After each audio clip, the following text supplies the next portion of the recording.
I am really humbled by inclusion in the City Club Hall of Fame. As Dick has alluded to, there are some really outstanding people in there.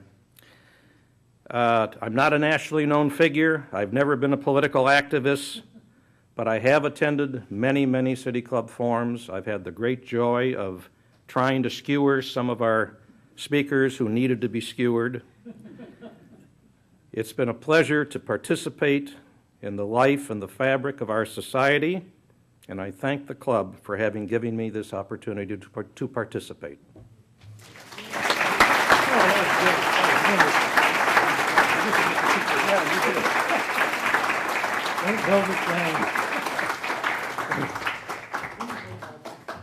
Thank you, Bob, for those wonderful reminiscences, and thank you and the jury for the fine introduction. Over the years, the City Club podium has welcomed many accomplished academicians, authors, and philanthropists. And today, we're inducting into the Hall of Fame a combination of all three of those types of individuals. Here to introduce and induct Jenny Brown is board member Dr. Luis Proenza, president of the University of Akron. Luis?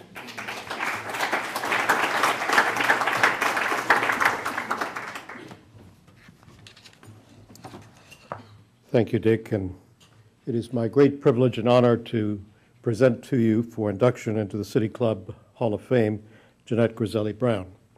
After spending 38 years in industrial research, Jenny Brown retired from her job as Director of Corporate Research for BP America in 1989. But as I think all of you know, retirement never slowed Jenny down.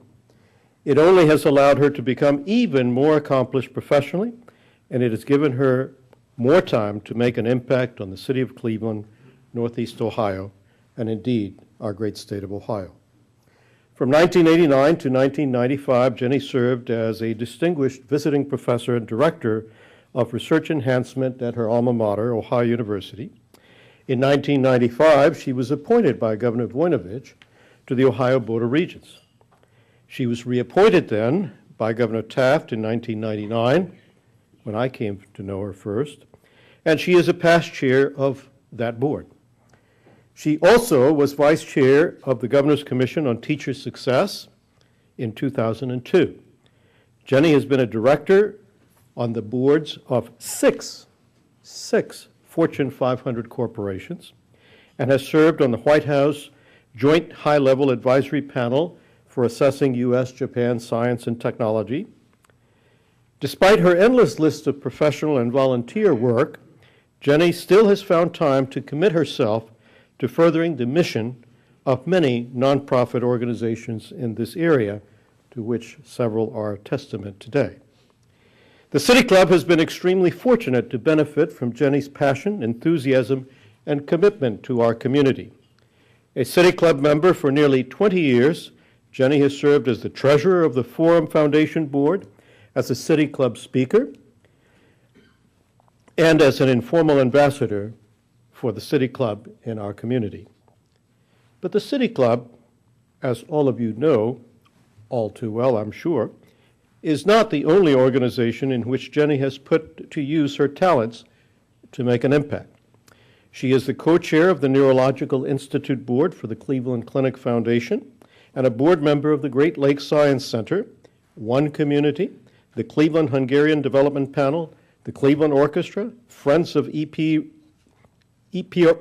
School, the Holden Arboretum, Martha Holding Jennings Foundation, Musical Arts Association of the Cleveland Orchestra, Idea Stream, the Cleveland Scholarship Program, Inc., and the Northeastern Ohio Science and Engineering Fair, and she has held leadership positions in many of those and several that I'm sure I have failed to mention. She also was co-chair of the Intel International Science Engineering Fair, which was held in Cleveland in May of 2003. A civic resume like this is nearly unrivaled in this community. Professionally, Jenny has won accolades for her work in chemistry. She received her BS degree from the Ohio University, as I mentioned earlier, and her MS in chemistry from Case Western Reserve University. She holds 13 honorary degrees, as well as 1 patent, 80 publications, and 9 books in the field of infrared Raman spectroscopy. Jenny has been recognized for her work in the Garval Medal for the Outstanding Female Chemist in the United States from the American Chemical Society, and she was the first woman inducted into the Ohio Science and Technology Hall of Fame. She's also in the Ohio Women's Hall of Fame, and Jenny's list of accomplishments, as I'm sure you would know, goes on and on beyond this. And although I have known Jenny for only 12 years, her reputation was known to me much before through our good friend Arden Bement, who is just retiring as the director of the National Science Foundation. I should say he's not retiring, he's just leaving that position. And I've been impressed by her dedication to education, particularly her focus on encouraging young men and women's interest in science, technology, engineering, and mathematics. She is and was a tireless advocate for Ohio Board of Regents and continues her advocacy today. Finally, as a reflection of her proud heritage, she is a dedicated fan of all things Hungarian. Jenny, oh, some good thing. It is my honor indeed to present you with this plaque to induct you into the City Club Hall of Fame. Your commitment to the club, to the city of Cleveland, makes you a most deserving candidate. Congratulations.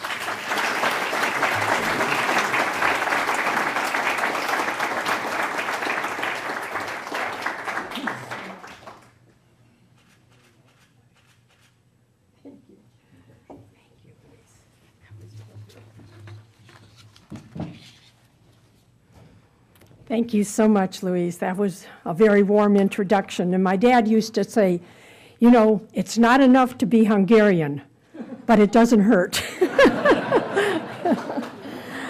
I was recently at a wonderful event celebrating Cleveland's international community. And one of the honorees, Paramjit Singh, an immigrant from India, told about holding an international conference in Cleveland a few years ago, and how impressed all the attendees were with Cleveland's hotels, the restaurants, the lake, the activities, the hospitality. He reflected that the experience was exactly the same for him when he and his family moved here as an immigrant from India. He then led the crowd of over 300 people in singing "I Love Cleveland" to the familiar tune of "I Love Paris."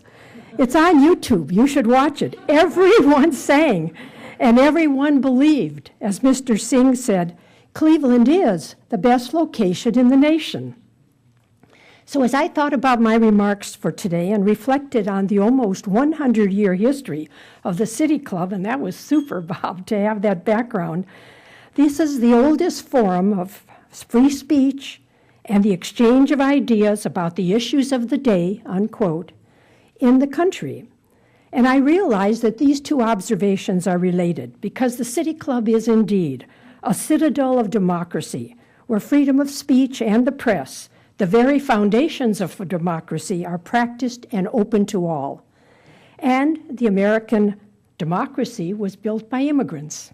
America's a land of immigrants. If you think of it, all of us are, from the Pilgrims and our founding fathers to the Asians who built our railroads and the Panama Canal, to the African slaves who farmed the cotton and tobacco, to the Middle Europeans who worked in the steel mills and auto factories built our industrial economy, to the displaced persons after World War II who catalyzed that knowledge economy, the Vietnamese, Chinese, Indians, Eastern Europeans, and Middle East immigrants who people today our technology economy.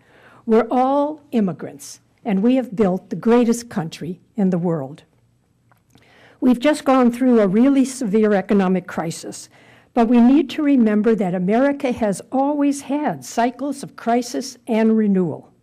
We had crisis in 1776, 1860, 1930, and 2009.